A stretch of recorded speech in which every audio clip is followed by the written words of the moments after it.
Welcome to the Jeff Rubin Show. I am Jeff Rubin, and this week on the show, joining me via Skype on my phone, Justin Wong. Welcome to the show, Justin. Thank you for having me. Justin is a fighting game champion, one of the evil geniuses, which is your clan, your team. What exactly is that? It's basically my team, but it's also an organization, but it has a lot of other teams, like not just fighting game. It has a StarCraft team, a Dota 2 team, Quake team, and recently they just gave us the fighting game division team. So I want to get into exactly how the scene works. I've played a lot of fighting games, but I really don't know much about the competitive world of fighting games. But what have been some of your, just to give a quick overview, some of your greatest accomplishments in the world of competitive fighting games? Let's see. For me, I'm like a Mars Capcom 2 world champion. I won a lot of tournaments for that, especially in the Evolution series, which is like the biggest fighting game tournament in the world.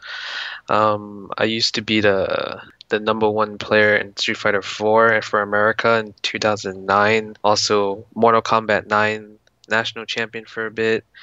And right now I'm just playing whatever fighting game that comes out competitively and try to become the best at it. So what you're saying is you could beat me? I mean, I have a good shot of beating you, but you know, you never know. There's always secret talent around the world that no one ever knows. Well, I don't have any secret talent, but just out of curiosity, what are the odds that me just mashing buttons could beat you? 1 in 10 rounds. If you mash buttons, then probably a 0. But if you know how to play, it's definitely different. So there's no chance of just a lucky win. This is a very skill-based competition. Yeah, you can always if you're fighting against a button masher and you're a professional player, there would be a 0% chance of you actually getting a round off of a professional player. Okay, so as we often do on the show, let's start at the beginning. How did you get into this? Because I remember when Street Fighter was big and it was the biggest thing in the world, but eventually I just kind of reached a level where I couldn't get any better, and then I just moved on to another game, but you didn't. So how did you get involved? How did you get this good? I used to live in New York City, and we had a famous arcade called Chinatown Fair. Let's go back just a little bit further than that. How old are you? Like, what's your first video game system? I am turning 27 in 2 months, and my first system was the NES. Nice. Me too. It's great that on this show, how old are you and what was your first video game system are pretty much the same question. Yeah, I guess so. Like I think I could have gotten like an Atari, but I think I wasn't my family wasn't too fond of video games at the time, so I was kind of lucky that they actually gave me a Nintendo, but they gave me an NES when the SNES came out. So it's like, oh, you know, the NES is probably on sale for like $50 compared to the new SNES. So I was behind on video game technology for a bit. And for those that don't play video games but are for some reason still listening to the show, Street Fighter is like the Citizen Kane of fighting video games. I often say something's the Citizen Kane of something else, but I think it really fits here. Street Fighter really like blew the door open and invented the genre. Was that your favorite game? My favorite game growing up as a kid was Marvel Superheroes, which Capcom also developed. And you know, I was just a big fan of Marvel Superheroes just because when you're a kid, you saw that the X-Men cartoon show on Fox 5 in the morning. That made me like want to play some Wolverine, some Psylocke, you know, all those X-Men characters. That game was basically Street Fighter with you know, the Marvel superheroes. Yeah, and I was never good at the like Street Fighter at first, and the original one, because it was very like it had that like old school old man mentality where you have to be super patient and you have to like know the exact frames, but playing Marvel Superheroes was completely different. And when we say the original Street Fighter, obviously we're talking about Street Fighter 2, right? Yeah, Street Fighter 2, like Super Street Fighter 2 Turbo, not like Street Fighter 1 where inputs are impossible to pull out. I've never actually seen or played Street Fighter 1, have you? I seen it at first and I thought it made me realize, wow, this is the first one, and I played it and I could not throw a fireball, which is like the easiest thing in the world for me now, but I still can't even throw it because it's kind of like messed up. And if you want to play it, you could play it on the PS2. It's on the Capcom Classic Collection Volume 1. I don't want to play it. It's very frustrating. So if you didn't get into Street Fighter 2, how did you start taking fighting games seriously? Because at Chinatown Fair, it was very, very fighting game heavy. They had like Street Fighter Alpha 2, Street Fighter 2, like Street Fighter 3, like Marvel Super Heroes, Marvel's Capcom 1. Like, they have a bunch of fighting games from like every genre and every like company making them. And New York was very heavy to just like, I guess, playing competitively. And in terms of competitively back then, it wasn't really like on some esports level or company sponsored. It was basically whoever was part of the community, and a lot of the tournament organizers were from the community because they just wanted to see who was the best in the USA. How did you start getting good? Well, I used to play like the Marvel series with my high school friends. And we thought we were good, so we always go after school after 3 o'clock. We always went to the arcade, but we always had to leave at 5. So one day I stayed after 5, and there was like the 7 p.m. crew when people get off work type of thing, and they beat me so bad. And like the people that beat me really bad were the actual like competitive players that went to tournaments and stuff. And from there I just kept kicking it with them and kept losing a lot more, and then eventually like I just got a lot better. It's almost really like anything. If you compete against people that are better than you, you're gonna get better. Oh yeah, because you get to see like, why'd you get hit there, why did I lose there, and why did this person win. So you kind of like just try to capitalize off of it. How much time were you spending in the arcade? Probably as much as I can, and as much as I didn't get in trouble with my family. So like if I was going to school, I get up at 3.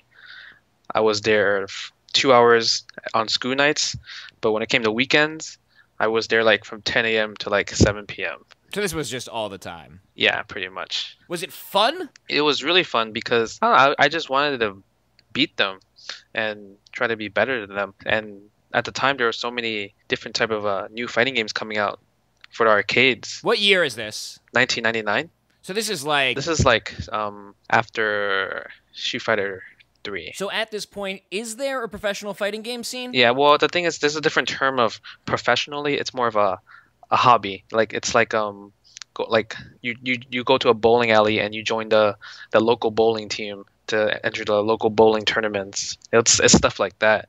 Like if you win like first place for the tournament, you wouldn't get like $10,000. You'd probably get like a couple $100. But we were playing because we wanted to see who was the best. What are some things you learned by observing these people, just right away? Things you weren't doing? The type of combos that people were doing. The type of punishes. What I mean by punishes, like someone will do an unsafe move, and you have to punish it with like a maximum punish, meaning like the most damage you can get out of it. It's because most people, when they face a situation like that, they'll do a minimal punish, which does no damage. And you said different types of combos. So these weren't just longer combos? Was there something fundamentally different about them? Yeah, like let's say, for example, if someone, in a Street Fighter reference, someone whips a dragon punch, right? And your punish is the low forward fireball. Then that's like, okay, minimal damage. But if you do like low forward dragon punch, it's maximum damage. And you also knock them down, so you get an advantage to keep your pressure going on after it, instead of a low forward fireball where it keeps them standing and you kind of reset the position. Is there a game that you would compare fighting games to? Is it like chess? What skills are you using to compete here? I would think it's more of a hands-on version of chess, because I know chess is very strategical, and then you just like move the pieces. But in terms of fighting game, it's like, you have to move strategically and also like approach the opponent strategically, but you also have to input special moves, normal moves, and etc., which makes it more hands-on. Is there a ceiling on how good you can get at inputting special moves, or even at the professional level, are there some people who are better at that than others? Yeah, there's different people that can perform certain things better than other people. There's no like everyone is on the same level type of thing in terms of execution. Because in Japan, right, for example, do you know the game Vampire Savior? I don't. You've stumped me. Okay, Vampire Savior is basically... Vampire Savior, I know. I thought you said Empire Oh, Savior. no. Like Darkstalkers? Oh, yeah, I'm on board. Vampire Savior and Darkstalkers are the same thing. That's what they call it in America. So, there's this guy named Sako. He's from Japan. and he plays a character called BB Hood. It's like the Red Riding Hood character, Uh-huh. and he has a combo named after him called the Sako combo because only he can do it in the world. Whoa, only he can input it. Just Yeah, manage the controls. What is so difficult about it? because there's certain frames that you can pull off the combo. So if it's like a one frame blink, it's obviously harder. Whoa. What, you gotta slow down. One frame link. What's that mean? One frame blink meaning you have one frame to press the button to make your next hit connect. One frame of animation. Yeah. So only he could do that combo. Because of the timing required, or is it just the dexterity to input it? It's because of timing required. Interesting. Yeah. So there's a lot of people that are known for the execution, but there's also a lot of people that are known for being more strategical. What kind of player do you consider yourself? I think I'm more strategic because I think my execution is very I guess just above average. Mm-hmm. I basically do the safe, the no risk and highest reward type of stuff, while other people are known to be flashy and they even though if they drop it they might lose, but they just want to impress the crowd. It seems like with fighting games, though, there would be a finite set of moves that can be done. Like Street Fighter, to use that example again, or Mortal Kombat or whatever, there's only so many moves in the game. Is there an infinite number of ways that they can use those moves against you? There's not an infinite amount of moves in any fighting game. There's always, like, let's say there's 10 moves per character or up to 100 moves per character depending on the game. But in the long run, most characters in a fighting game you'll probably only use like 5 moves, because even though if a character has 10 moves, maybe 5 of them are kind of not good, and they don't contribute to anything. So it doesn't matter how many moves a character has, really. So it becomes 5 moves. That actually greatly simplifies the game, it seems like, because most fighting game characters use 10 moves. Certainly, like in the modern games, like in Marvel vs. Capcom, they have more than 10 moves, don't they? In the new Marvel vs. Capcom. Let's see. For Marvel vs. Capcom 3, there's probably 1, 2, 3, 4. Let's say there's probably like 20 moves per character, and that will be like their standing moves, meaning like when they're standing up they have like different animation move, or their jumping moves when they jump and they have different animations on those type of buttons. Yeah, there's not that many moves in fighting games for fighting game characters. It just depends on how well you can use it. Is there a difference between playing a 2D fighting game, so one that was animated by hand like Street Fighter, or I'm going to say Mortal Kombat, even though it wasn't exactly animated, versus a 3D fighting game where they're polygons, like Tekken or Street Fighter 4? Because if you're getting down to frames of animation, that's not really how the 3D games work. And I'm not saying the gameplay is 3D. Like Street Fighter 4 is a game that takes place at a 2D plane, but the characters are polygons in motion as opposed to frames of animation. Well, the 2D games like Street Fighter 2 or Marvel vs. Capcom 2, they're very linear. And even though Street Fighter 4 has a 3D playing field, it still uses the same 2D aspect where it's very linear. You don't use the whole stage. You only use that one line. But Tekken, it's like a 360 because of the 3D, and it uses the whole 360 stage. So that means you can sidestep, meaning you can not stay in a line, and you can go left and you can go right into the 3D playing field, which makes the game a lot more in-depth in terms of how to approach an opponent. Do you have a preference between the two? Well, I mainly grew up on 2D fighting games just because at the time in the late 90s in arcades, that 2D fighting games kind of ruled the scene. There were 3D ones like Virtua Fighter, but they were primitive and they were outnumbered.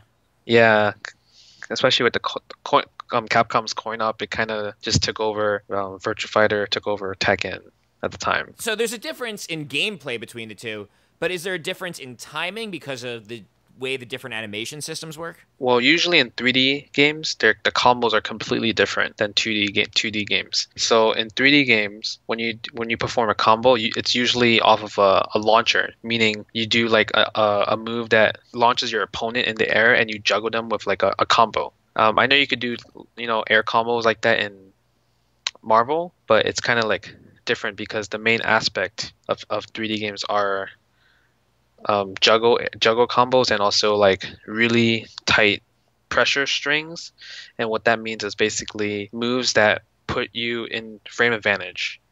And what that means is that let's say, So we're like 3 layers deep now. yeah, and let's say if I do a certain punch, that means you still and let's say if I punch you, right, and it's called like, oh, this punch is +2 on block, and that means that when after you block my punch, you can't attack me back, because if you try to attack me back, my next attack will beat your attack because you have to wait for 2 frames of animation to return into non-block. And this is in a 3D game. It's also in a 2D game, but it's more important in a 3D game. Why is it more important in a 3D game? Because when you do in a 3D game, it's all about momentum.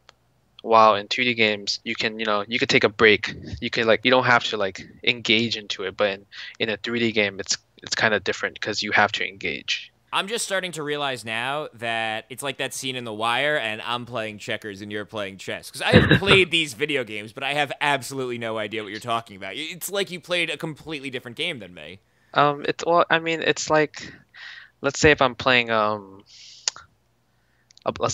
ever played Puzzle Fighter? Oh my god. Ding, ding, ding. You have just named my absolute favorite video game. Really? Okay. Yeah, Puzzle Fighter's probably the video game, if the devil came and I had to play a video game for my life, I think I'd go with Puzzle Fighter. Let me test you on your Puzzle Fighter knowledge, because I think I'm very good at it. Oh my god, yeah, let's talk about it.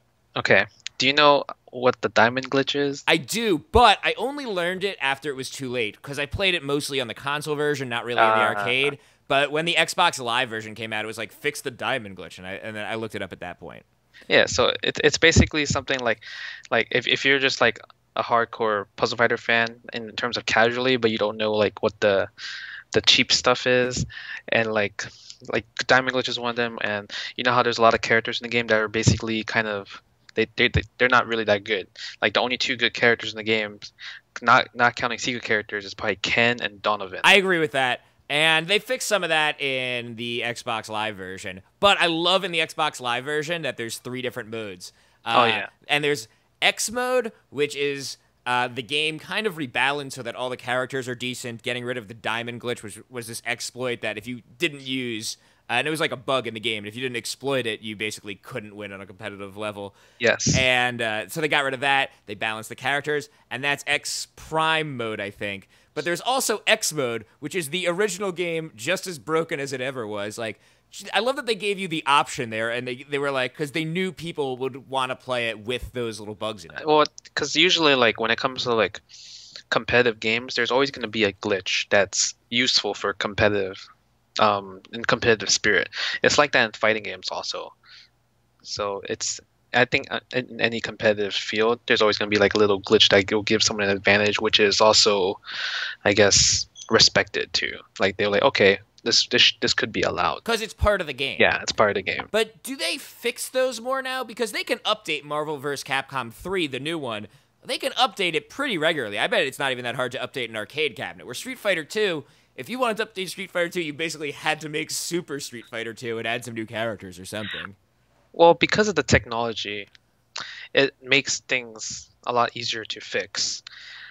And the old school games like Marvel vs. Capcom 2 or Street Fighter 2, anything that's from the arcade era that's not on the Xbox or PS3, you definitely have to just make a brand new game of it. And which you see them doing with Ultimate Marvel vs. Capcom 3. Oh, yeah. So is that less of a factor now than it was back in the day? It's definitely not a factor, but there will always be bugs because people will keep finding more bugs, and you just have to just wait for them. There's another bug currently in Ultimate Marvel Capcom 3 that they have not fixed yet, where if you do, okay, this might sound kind of out there. I'm on board, man. Let's go. Have you played Marvel vs. Capcom 3? Oh yeah. I actually haven't played Ultimate Marvel vs. Capcom 3, but it seems like the same shit. Okay, well, Marvel vs. Capcom 3 has the same feature as Ultimate Marvel vs. Capcom 3 for this one part. So you know how if you do an air combo, and if you do an exchange, you tag the other partner in, and then they'll continue the air combo. So let me break this down for those that aren't familiar with the game. Marvel vs. Capcom 3 is a game where you make a team of 3 characters from either the Marvel Comics universe or the Capcom video game universe. That's what makes it so great, because you can have Spider-Man and Ken from Street Fighter on the same team. And so if you launch someone up in the air, you're starting your air combo with Ken, you can switch out and then send in Spider-Man and he finishes it. That's what we're talking about, right? Yes. Okay. Okay, so there's a glitch in Ultimate where if you do the exchange, um, the next character comes in, obviously, and there's a way to continue that combo forever, meaning it's an infinite. And infinites are like the worst bug you can have. Yeah, so that's a glitch. You just have to watch a character just die, and they have in the game, but they have not fixed yet. That seems like a pretty bad one. Is that easy to do? It's not easy to do. It's pretty hard to do, but I think in terms in the long run in competitive field that people will master it soon. And there's already someone that does it on a consistent basis that has won a tournament recently named Takedo. He's from Japan, and he did it in the finals every time he got a chance to. So it's once one person does it, then everyone's gonna try to do it. You know? Yeah, that seems kind of dishonorable, but I don't know how you could regulate against it. Really, it's part of the game. Yeah, it's part of the game, so it's not like they can ban it. Or, like, obviously the community can ban it, but everyone said that, oh, it's too hard, blah, blah, blah. But, you know, we'll see what happens in the future. This is all very advanced stuff we're talking about. This is Olympic-level fighting game competitions. But when a game comes out, and it's new, and you're at my level, you've never picked it up before, how do you start to figure this stuff out? Because for me, it's hard enough just to learn all the special moves. A lot of fighting game developers do now is that they have a challenge mode in the game, meaning let's say like for example Street Fighter 4 and you want to learn how to play Ryu, so you go to the challenge mode in the game, and it basically teaches you how to perform the special moves and what kind of combos to do. And you know, you just go through a trial like 25 challenges to try to and you have to complete it, and that will basically kind of teach you the basics of the character. I've seen that, and I do it once and then I forget them all immediately. Can you go through that once and be like, all right, Ryu, got it? Well, I can personally do it once and understand like the basics of the character and what type of combos and what kind of combos I can create with the character. But for a beginner, what I recommend is after you do the challenge mode, you should do it at least like 50 times in a row until it's embedded in your head and you don't have to go back in the challenge mode to do it over and over again. By the way, in the fighting game community, does anyone say Ryu or is it just Ryu for everybody? I mean, I heard some people say Ryu or Ryu. That seems like some newbie bullshit, right? I think the actual way to pronounce it is called Ryu. I think that's correct, yeah. In Japan, they call it Ryu, not Ryu or Ryu. But I mean, I always said Ryu. So again, you're talking about the types of combos that you do with different players, and to me, each character, and I used to really like fighting games, so I feel so silly describing how I played them versus how you played them. But for me, each character is basically a collection of special moves, and it's hard to really understand the substantive differences in how they play. So using an example like Marvel vs. Capcom 3, let's say it's the first time you've played the game, and you pick up Wolverine. What do you get out of Wolverine? What kind of character is that for you? Well, Wolverine is an aggressive character, and I think the way people make the character is the way that their kind of their personality is. So if you watch, like, for example, the X-Men cartoon show, the X-Men movies, you always see Wolverine jump in before everyone else does. He always goes in and kills and tries to kill everything before everyone else can jump in later on. And that's what he is exactly in Marvel vs. Capcom 3. Complete 100% aggressive character that just tries to stay next to you and pressure you until he wins. That is awesome. I never put that together. There's like a thematic connection between the personality of Wolverine and the way he plays. Do you see that in other characters too? Yeah, like for example, if you see Spider-Man, right? He's always like a hit and run character where he avoids things and he's always in the air web swinging. That's how you're supposed to play him in Marvel vs. Capcom 3 also, where you just keep web swinging around the air. You just try to hit him, try to annoy the opponents as much as possible. Keep going. These are fun. I've never seen the game quite this way. What about like Doctor Doom? How does he play? I actually never seen a cartoon with Doctor Doom. Oh, you got to watch the old Fantastic Four cartoons. It's great because there's the Fantastic Four, and the theme song's introducing them, and they're like, the strange and powerful rays had changed each one of them, transforming their leader, Reed Richards, into the plastic-skinned Mr. Fantastic. Sue Richards into the Now You See Her, Now You Don't, Invisible Girl. and Ben Grimm into a mighty muscled powerhouse called The Thing. Now together with Herbie the Robot, the newest member of the group. Wait, what's Herbie? I guess the rights to Human Torch were tied up in the Amazing Spider-Man cartoon, Okay. or something like that. The licensing for the Human Torch was elsewhere, and they just couldn't use it, so they invented Herbie the Robot, and he's in there too. And they fight Dr. Doom. It's great. All right. Well, another example that I can think of is the Hulk, right? And the Hulk is basically, he's obviously a big green machine, and when you hit him, he gets mad. And in Marvel's Capcom 3, when you fight against him, you kind of just want to avoid him. You don't want to get too close because he wants you to get close, and that's what he is like in the actual movie, where he needs to be close to destroy things. Because if you get too close to him in the game, he's in the advantage to destroy you than you to destroy him. Now, these are a little easy because these are like iconic characters that we know so much about. What about the characters that you've never seen before from video games? Like, if you just pick up a new fighting game and, I don't know, what's the fat guy from Street Fighter's name? Rufus? Yeah. You pick up Rufus and you play him for the first time. What do you take out of that experience? Okay, well, he's actually my main character. Whoa, really? Yeah, so good guess.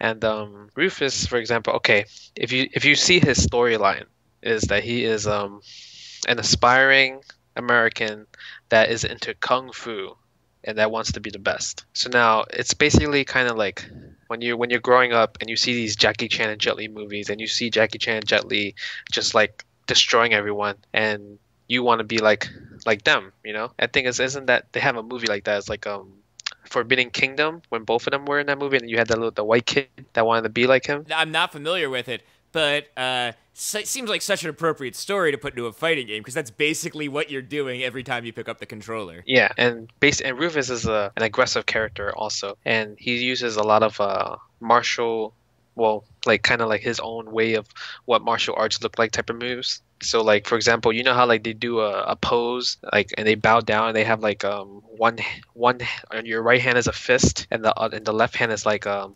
paper, and they put it together. That's like a bow. Okay. He puts his hand together and does a spin attack. Like that's one of his kung fu moves. So he's taking a lot of what he probably sees in like movies and tries to put them as a move together. So how does that translate to gameplay? Well, if you learn martial arts, you're either going to be very offensive or very defensive. And the way, if you look how he's designed, he definitely has that face of, I'm a very aggressive character. So that's how he plays too. He's an aggressive character. A very aggressive character. It's interesting to hear you talk about the game, because honestly, I kind of assumed that you had really like broken it down to a math. And you've done that to an extent. You talked about like just +1 frames, +2 frames, but it's pretty clear that you still see these people as characters and you're still into the story of it. Is that right? Yeah, I like, if there's a story mode for a fighting game, I'm always gonna try to beat it. And I know Street Fighter is not really into story modes as they used to anymore, but like Mortal Kombat, like the latest one, Mortal Kombat 9, has an amazing storyline, and I'm excited for like those type of games. I even played like Tekken storylines, so I just think that fighting game characters are like probably one of the coolest characters ever created, and their storyline is pretty sick too. And they made movies, even though the movies are not that good. They should stay in the animation process of the movie. Like Street Fighter 2, the animated movie was probably the best movie for Street Fighter. You mean it's better than the Van Damme one? And the Chun-Li one.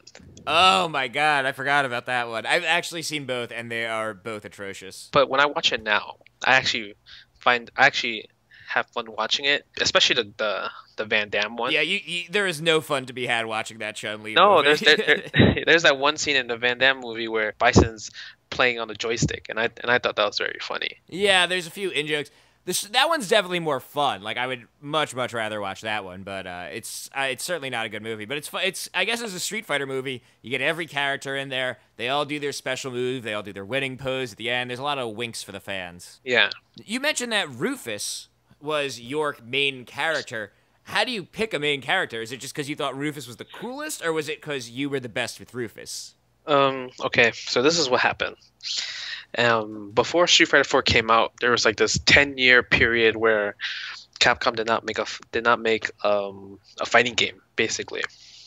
So when Street Fighter 4 first came out, I was known as a very defensive player. And, it was very boring to watch. and I decided that I think Street Fighter 4 is going to be very popular, and I think it's going to be on the mainstream, and I wanted it to just be very big. So I just assumed that I will still be playing and always try to be on the top in terms of tournaments so people will know. I decided to pick Rufus, which is a brand new character. Like, he never came out in any Street Fighter game until Street Fighter 4. And there's not that many new characters in Street Fighter 4. Rufus is, I think, one of 4, maybe. Yeah, there was 4 brand new characters. And I decided to play Rufus because he looks very, like, I thought he was going to be a troll character, to be honest. What's a troll character? A character that's not taken seriously. It's more of like a having fun character. Who would be an example of one of those? Like Dan. Dan from Street Fighter. Yeah, like no one respects Dan. They always thought he was a joke. Isn't Dan, as I understand it, is a satire of SNK, Capcom's rival. It's like Capcom, the biggest fighting game company, made a character that's a parody of an SNK character, SNK being the second biggest fighting game character, and he's the worst in the game. He's like laughably bad. Yeah, he's really bad. But outside of him, who's obviously a joke character, are there characters who you just never, ever, ever see in tournament play, or is generally there a balance and everyone's pretty competitive? In fighting games, there's always going to be like the top 3 characters and the top 3 bottom characters, and there's going to be like a lot of people will just pick this character, for example. Like, for example, Street Fighter 3, Third Strike, the best characters were like Chun-Li and Yun, the Chinese skateboard kid. Mm-hmm. And you would only see those 2 characters majority of the times in tournaments. So you'll see like other characters like Remy, which is like the Guile version of the game. Like he'll never be used, or like 12, who is basically like just this white character copy. He'll never be used. That's a shame, because I thought 12 had the coolest animation. I mean, I feel like he was just a character that like, we didn't finish him, so let's just leave him like that and put him in the game. Wait, wasn't 12 the one that was kind of like Venom-y, and he could like Yeah. kind of like, I thought his animation was awesome. He looked sweet. I don't know. Like, I felt like he was just one of those incomplete characters. It seems like the scene evolves so quickly, and there's just so many new games coming out all the time. How do you know when it's time to put one down and start learning the new one? Okay, well, I think the only time I would do that is like, for example, I used to like Marvel vs. Capcom 2 was like my #1 favorite game in the world, and it was like the most competitive game in the USA, because like that's like the #1 game to play in the USA at the time. So when Marvel vs. Capcom 3 come out, no one wanted to play Marvel vs. Capcom 2 anymore, because it's like, oh, it's time to move on. It's like when Halo 1 came out, and then Halo 2 came out, and then Halo 3 came out, and then now Halo 4 is going to come out. Like, no one's going to play the old Halos anymore. Like, you always have like that little group that will keep playing the game that they love the most. But in terms of like in the competitive field, if you want to move on with the competition, you have to kind of just move on and play a different game if you still want to be involved in the competition spirit part. You have, obviously achieved a lot in a lot of different games. Do the skills from one game translate over to the other? As someone who's amazing at Street Fighter, if they put in just a little bit of effort, are they going to be amazing at Mortal Kombat too? Having experience in other fighting games, and it helps a lot, because you already know how to play a fighting game. So all you have to do is just learn the different type of mechanics what the game has to offer. So example, Street Fighter, to block is hold back on the joystick or the button D-pad. And for Mortal Kombat, there is an actual block button. So you can't use the joystick to block for you. Mm-hmm. So you just have to kind of just learn the mechanics, but you know how to fight in terms of playing the character. I'm curious about that leap from, being the best in the arcade to being the best in the country. What was that like? How did you get to that stage? It was kind of hard. Well, not hard, but weird. Because when I was, I just wanted to go to the arcade every day and play against everyone. So one day my friends were like, "Hey, you should come with me to a tournament, and you could play other people." And I was like, "Oh yeah, I could play different people, because you always play the same like 20 people. It gets kind of repetitive." So I was like, "Yeah, I'll go." I didn't know what a tournament was back in the day, because I was 14. So I didn't understand what a tournament was. And, I entered this tournament, and there was like 500 people there, and I got 5th out of 500 people. And the people I lost to were the people from my arcade.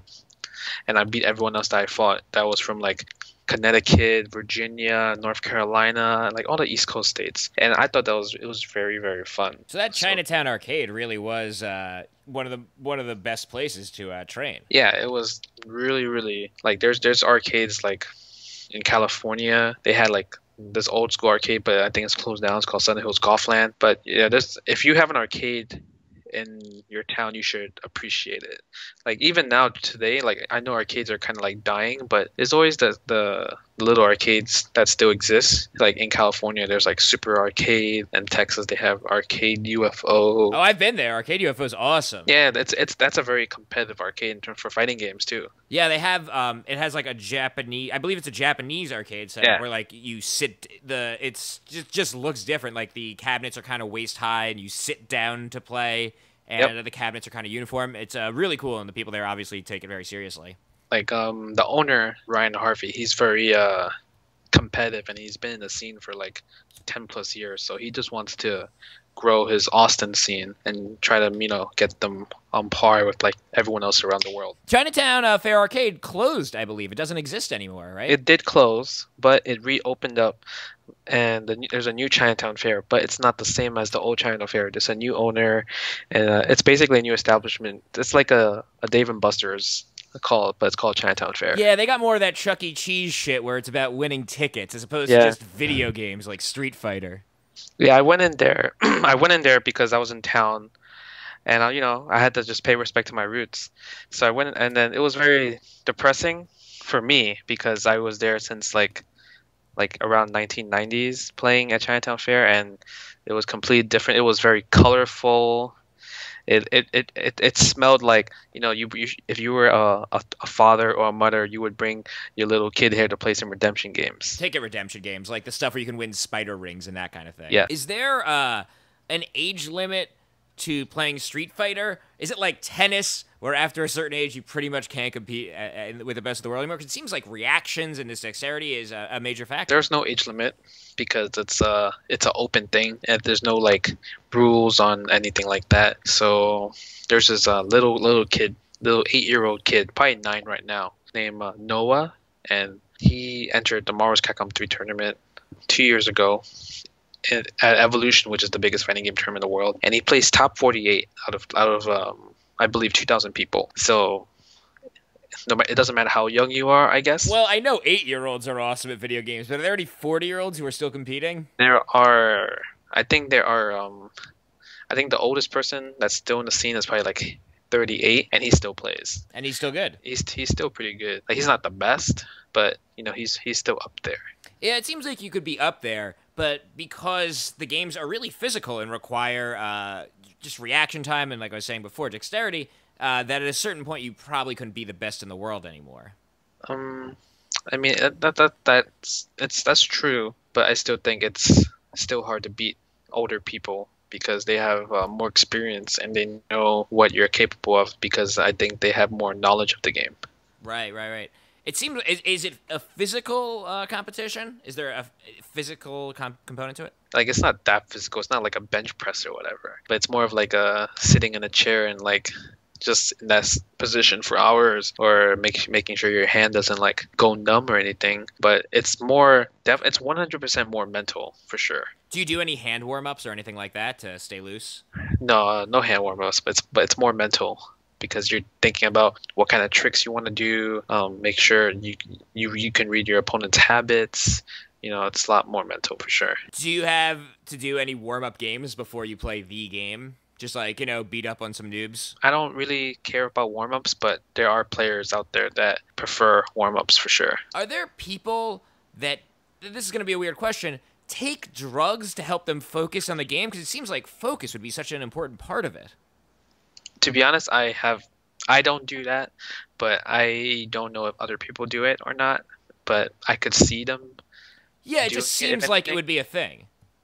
Yeah, but maybe I don't think it's that serious yet where you have to take like something that can make you focus on one thing at a time.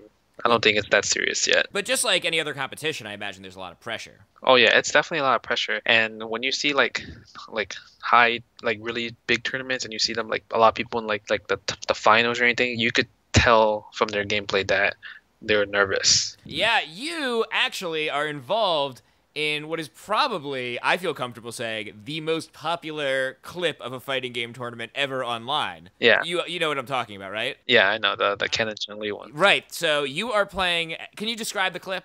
You're playing Chun-Li. I'm playing Chun-Li against a Japanese player named Daigo, which is like he's probably the #1 player of all time. He's like, if there was like a Hulk Hogan, he would be like the Hulk Hogan for Street Fighter. And I'm basically winning at this moment. And what I did was a super from full screen and to chip him. Chipping means you cannot block special moves without taking chip damage, meaning your life will deteriorate little by little if you get hit by the super. So he had no more life to afford. Yeah, so even if you're blocking, just so you can't block forever, you can use like this super move, which is a combination of a lot of moves, and you can use that to chip away at their life, because even a blocked move takes away a little bit of life. Yes. And what is a super exactly? Can you just explain? I mean, I know what it is, but I want to hear you explain it. A super is basically like their advanced version of the move, and that's like your to-go move to like finish the match usually, or have a big life advantage. So example, if Ryu throws a fireball and he does a super fireball, it will be more multiple hits instead of one hit. So back to this video, you're Chun-Li, you throw out her super. It's a bunch of kicks, because her main moves is kicking. So it's like 18 hits, and there's a move. There's a mechanic in the game called parry in Street Fighter 3, meaning you parry the move and you take no chip damage at all, and you basically kind of absorb the hit, but you're not losing life at the same time. So he absorbed 18 hits. But what does it take to parry a super? I can't parry a super. What was going on? He was just okay. In order to parry, when the move's about to hit you, you just tap forward on your directional pad, and then your character turns blue. And this requires very precise timing. Yes. I'm just trying to set the scene here, because and I'm sorry, I don't want to bring up this loss, but I think what made it so exciting was that it was such a close match, and that I think that's one reason the clip's so popular. So he, with very precise timing, kind of turns away 18 Chun-Li kicks in a row. Yes. And I don't know much about Street Fighter 3, but based on the crowd's reaction, that has never been done before ever, because they go nuts.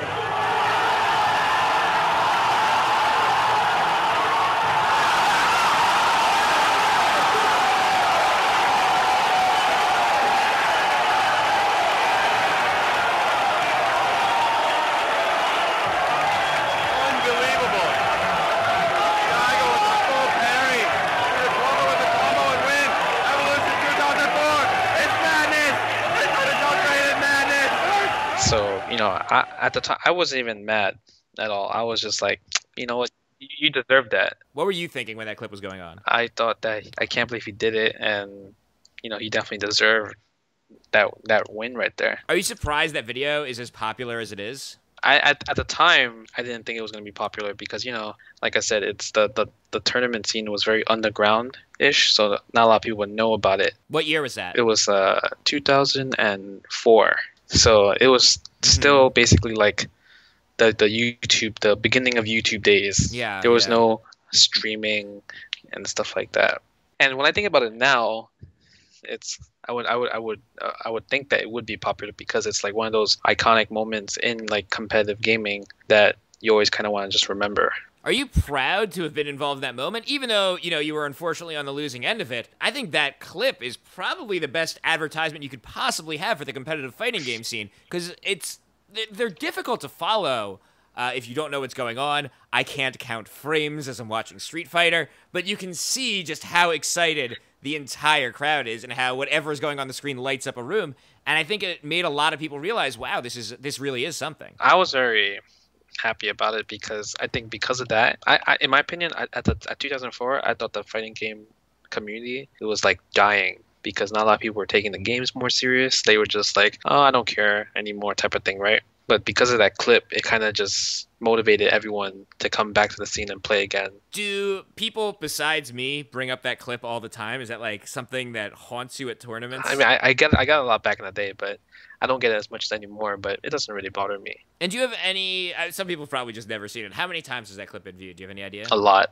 I mean, I know on the one of the video game magazines at the time, might be Tips and Tricks. It was voted as like the number one moment in competitive video game history. That's crazy that you were involved in the number one moment in competitive video game history. And that, like, that YouTube clip, you know, when we see, like, vintage basketball clips or vintage baseball clips, like, that's going to be the equivalent to that in the future. Yeah, it's still like a lot of people still view it as one of the number one one of the number one moments ever. And you know, it's still pretty good because as long as fighting games getting exposure, I don't mind who wins or who loses. Now, video games are fun and all, but all I care about is money. Is there a lot of money to be made being the best fighting game player? It's definitely growing for sure. It's definitely it's not no StarCraft money or PC game type of money. I find that surprising because computer games are significantly less popular than console games. Yeah, but there's more sponsors involved. Like you can sell a keyboard, you can sell a mice, you can sell a video card, you can sell speakers, you can sell, you know, a lot of cards, a lot of PC stuff. But in the console part, you know, you have a controller and a TV. That's kind of about it, right? Majority of the fighting game stuff that people sponsors are basically either from Mad Catz or an independent T-shirt company like Broken Tier. But what about things like energy drinks? Or just... Oh yeah, that's there too. Fighting game fans certainly consume a lot of things just like any other people. They probably consume more things. There's probably more people who want to sell things to them. Yeah, that's there too. But it's not like the power of like, for example, Intel or Kingston technology. It's not like any of that. Yeah.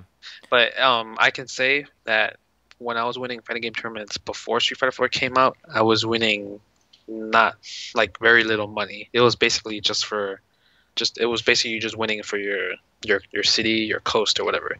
But now it's probably like quadruple the money that you can win in tournaments.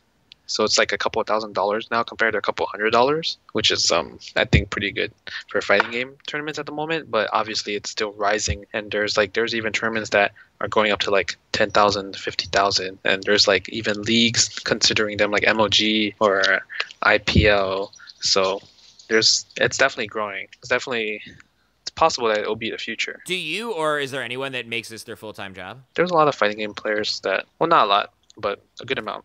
Like besides myself, there's like a Filipino champ. There's Ricky Ortiz. Like there's an actual fighting game house in Northern California where it's called the FGTV. It's basically a big house, and it's with 4 fighting game players and living in that house, and they just stream fighting games the whole day of them practicing, getting ready for a tournament, and you know, showcasing their personalities. I think that exists for poker. I think there's a reality show with that exact premise, but for poker. And there's like 5 dudes who just play poker all day. Yeah, but it's not they have that house for poker. They have that house for other games. Like they have a StarCraft house. Like my sponsor Evil Genius has a StarCraft house. I'm pretty sure there's a lot of houses for that type that do streaming and make it their full-time job. And certainly, I think it's pretty clear that this is growing. I think even if you don't totally understand it yet, you can see that like only more people are going to be into it in the future. This is not a fad. Yeah. That is exciting. So this is for you is a full-time job. Yeah, for me it is. Do you still have fun with it? Do you enjoy your job? I have fun with it because I get to see my friends, meet new people, you know, just do a bunch of stuff. I think meeting and networking and meeting new people is probably the number one thing for me.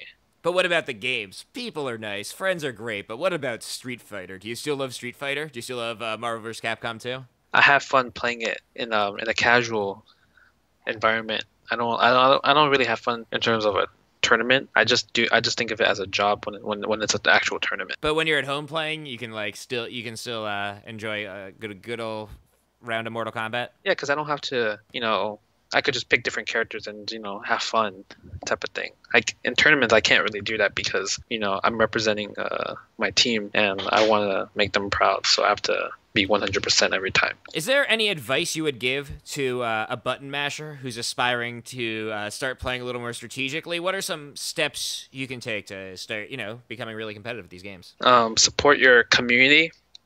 Like if you're like, for example, if you live in a random city like Tennessee or like Atlanta or whatever, I'm pretty sure there's always going to be fighting game players living in your area. Even though it's not much, you should just try to like hit them up and just practice with them, and also travel to your tournaments and support tournaments. Because I think when you go to a tournament, you become, and let's say if you do really bad at it, but you get to play a lot of other people from different areas, you always come out of it 10 times better than you originally were coming to the tournament in the first place. I was really hoping you'd give me a really actionable piece of advice like, hey, fireballs are overrated. Don't lay off the fireballs, man. But you just said to make more friends. I can't do that.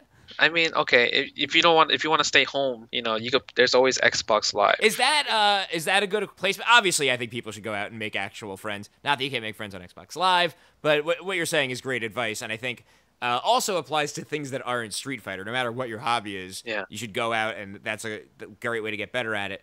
But let's say it's late at night, you need a quick Street Fighter fix. Is going online an acceptable thing? It is acceptable because if you live in the middle of nowhere and you don't want to travel like an hour away to go to your scene, you can always play online because this is right there, and a lot of good players that play competitively play online anyway, so maybe you can run into them. Do you play online? I don't, because I'm always traveling.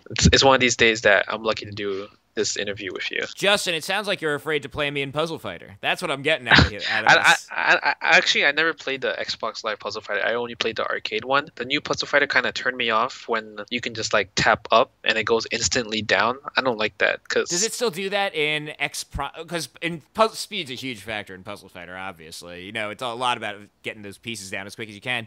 Can you do that even in X mode, like that is faithful to the original? I'm not sure. I never played the Puzzle Fighter. Because you didn't play the Xbox one. Well, you should check it out, and if you check it out, let me know. We'll play it online. Justin, where can people follow you on Twitter? How can they learn more about you online? You can follow me on Twitter with it's JWong, JWON, and then GGG, so it's 3 Gs.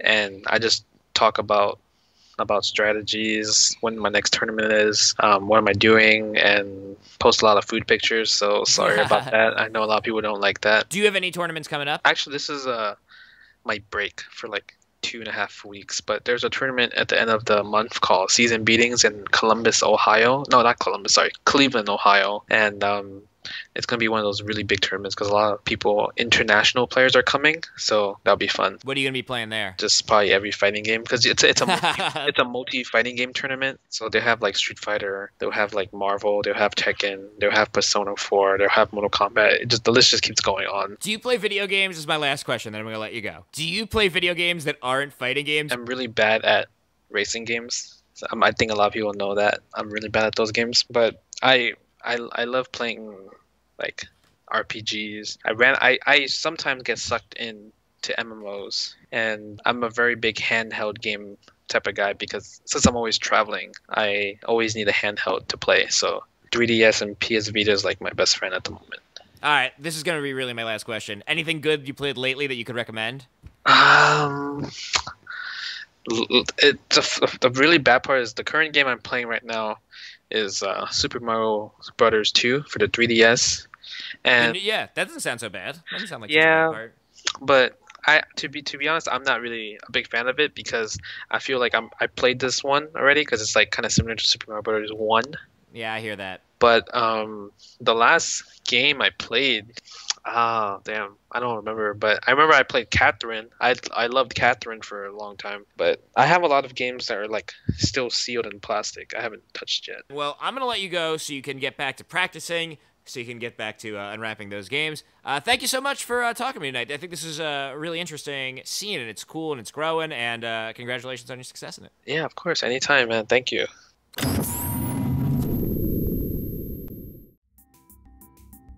Thank you again to my guest, Justin Wong, and thank you to you for listening. That's right, you get a thanks too. I can't tell you who is going to be on the podcast next week because I don't know as I'm recording this outro, but I probably know by the time I posted the episode. So if you want to find out, go to my Tumblr at jeffrubin.com. You see how smoothly I turn that? My Twitter, where I am at Jeff Rubin Show. Facebook fan. Now that I did it smoothly, I'm like, Facebook fan page and youtube.com/Jeff Rubin. If you want to email me to talk about the podcast, maybe you have a guest suggestion, maybe you just want to talk about Puzzle Fighter, Jeff Rubin at jeffrubinshow.com. I will talk to you on Tuesday, and whoever's here with me, I'm sure it's going to be fantastic. I'll see you there. Bye.